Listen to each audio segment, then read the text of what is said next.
మొత్తం మీద లజచల్ర బాధితుల పోరాటమా, ప్రతిపక్షాల పోరాటమా, పోరాటం ఏదైనా సరే అని లజచల్ర భూసేకరణ రద్దు చేసింది రాష్ట్ర ప్రభుత్వం.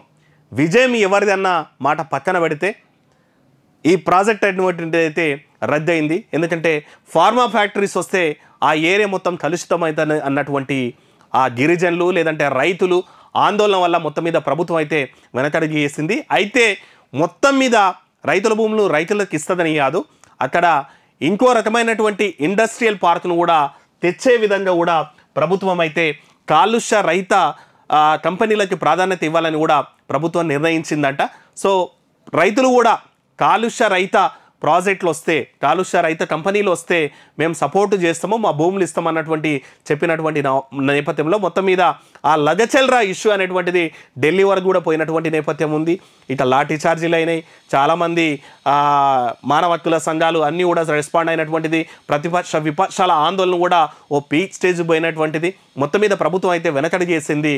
అయితే ఇండస్ట్రియల్ పార్క్ని ఏర్పాటు చేస్తాం, మోస్ట్లీ టెక్స్టైల్ లాంటి పార్కులు కూడా కంపెనీలు కూడా ఇక్కడ తీసుకొచ్చి లోకల్ వాళ్ళకి ఉపాధి పెద్ద ఎత్తున ఉపాధి కల్పించే దిశగా పనిచేస్తామని ప్రభుత్వం అయితే చెప్పింది. మొత్తం మీద ప్రజాగ్రహం పెళ్ళుబీకింది.